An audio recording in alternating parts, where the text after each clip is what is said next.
Cualquiera que recuerde los conceptos básicos de la genética sabe que los genes son simplemente las secuencias de ciertas sustancias químicas que se ensamblan en una larga banda de ADN o en realidad dos bandas de ADN, ambas casi idénticas. La formación de las células reproductoras consiste en la separación de estas bandas. También se desenredan parcialmente cada vez para crear las proteínas necesarias para todos los procesos metabólicos, porque el patrón para crear estas proteínas está precisamente en un gen, la secuencia en la cadena de ADN. Bueno, no todo funciona perfectamente. Por el contrario, los errores ocurren en diferentes etapas del desenredado de la hebra de ADN y la formación de una nueva hebra basada en la anterior. Estos errores son mutaciones. No hay duda de que la mutación del gen del miedo ha estado y está ocurriendo en todos los demás animales equipados con el gen del miedo en ambas bandas de ADN. Como mencioné antes, cada gen está duplicado, uno en cada banda de ADN. Incluso los insectos ya están equipados con este gen. Entonces, incluso los insectos y todos los animales que los siguen evolutivamente pueden presentar hipotéticamente un gen del miedo mutado, es decir, la ansiedad. Por supuesto, se debe cumplir una condición más, la existencia de un cerebro, incluso uno primitivo. Los insectos también cumplen esta condición. Entonces, ¿por qué? Desde el comienzo de la presentación de mi teoría de la relatividad psíquica general, insisto persistentemente en que el miedo como ansiedad es solo un rasgo humano y que ninguna otra especie del mundo natural lo tiene. Y en este punto preste atención, porque importa lo que diga ahora. Se trata de un matiz que muchos de los críticos de mi teoría de la ansiedad de la psique humana no comprenden ni notan. Bueno, no hay duda de que la mutación de la ansiedad está sucediendo y ocurrirá durante muchos cientos de millones de años, es decir, desde que aparecieron los organismos equipados con el gen del miedo y un cerebro más o menos complicado. Entonces, por supuesto, es posible encontrar una abeja, un pez, un anfibio, un reptil, cualquier mamífero con uno de dos mutantes o incluso dos genes del miedo mutados, extremadamente raros pero totalmente probables. En otras palabras, podemos encontrarnos con animales, incluso insectos, que muestran el miedo como ansiedad. Entonces, ¿por qué escribo que la ansiedad es solo humana? Aquí hay un detalle sumamente importante, un matiz que lo explica todo. Es decir, los animales que muestran ansiedad porque están equipados con un gen de miedo mutado siguen siendo solo mutantes dentro de sus especies de animales que no conocen la ansiedad. E incluso si ha surgido una nueva especie intrépida de insectos o peces, o anfibios o mamíferos, no han logrado un éxito ambiental tan vertiginoso como la especie humana.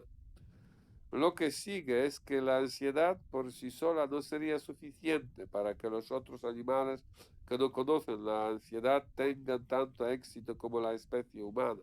Además del gen del miedo mutado, debe haber más para tener éxito planetario.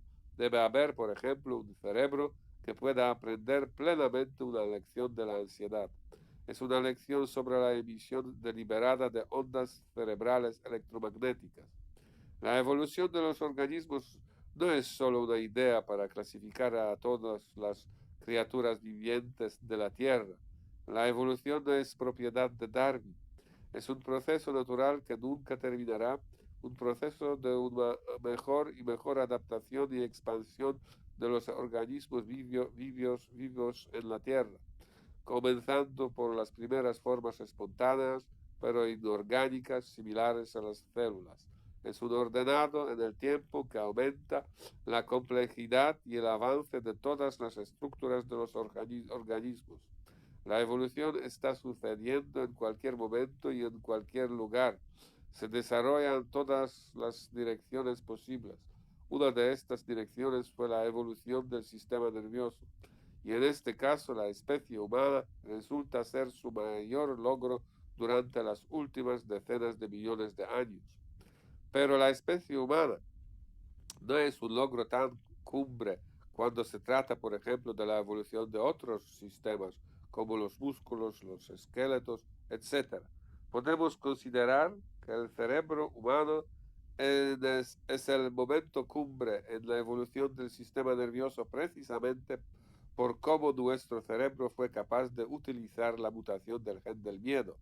Lo usó tan bien, a diferencia de otros animales, que la especie humana se convirtió en una especie separada de los monos, una especie de los monos ansiosos. Esto no ha sucedido en el caso de otras especies de animales en las que podemos asumir con absoluta certeza que tales mutaciones también tuvieron lugar y están ocurriendo todo el tiempo. Entonces, la ansiedad por sí sola no es suficiente para que un animal entre en la nueva dimensión de la existencia. Lo que todavía se necesita es un cerebro avanzado en términos de evolución, un cerebro que utilice esa mutación para saltar a la nueva dimensión de la existencia, la dimensión simbólica. Pero es solo un cerebro muy avanzado suficiente para de la ansiedad, aparte de la ansiedad, para que un animal se convierta en humano. Después de todo, los cerebros de otros monos, chimpancés y orangutanes, son casi los mismos en términos del avance del desarrollo evolutivo que el cerebro humano. Y probablemente entre estos monos relacionados con el hombre hay individuos con un gen del miedo mutado, es decir, los individuos con ansiedad. Deben cumplir las condiciones, la ansiedad más un cerebro avanzado, para entrar también en la dimensión de la realidad simbólica. Pero ellos no. No es así. Hay modos que dominaron la capacidad de reconocer signos. Cualquiera que tenga animales en casa, especialmente mamíferos, ya se ha dado cuenta de que los animales que viven con humanos parecen entender ciertas palabras. ¿Significa esto que la realidad simbólica no les es ajena o es una sobreinterpretación? La transición de la dimensión del objeto a la dimensión simbólica es el mayor logro en la evolución del sistema nervioso de los animales. Sin embargo, el gen del miedo mutado no es suficiente. Incluso un cerebro evolutivamente avanzado no lo es. Se necesita algo más.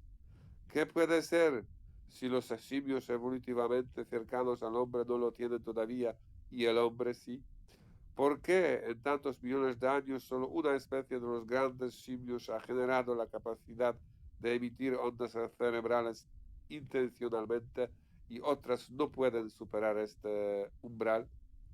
Después de todo, es más que seguro que en el transcurso de estos millones de años, muchos simios entre los simios, así como entre otros animales no simios, nacieron con una mutación en el gen del miedo y exhibieron la primera onda cerebral espontánea continua, emisiones de ansiedad.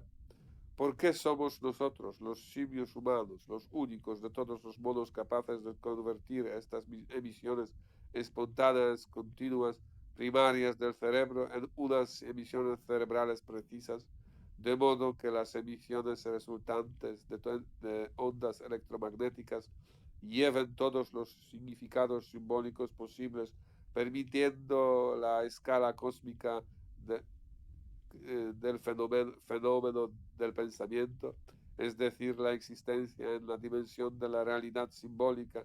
La realidad nada tiene que ver con la realidad objetiva de todo el universo.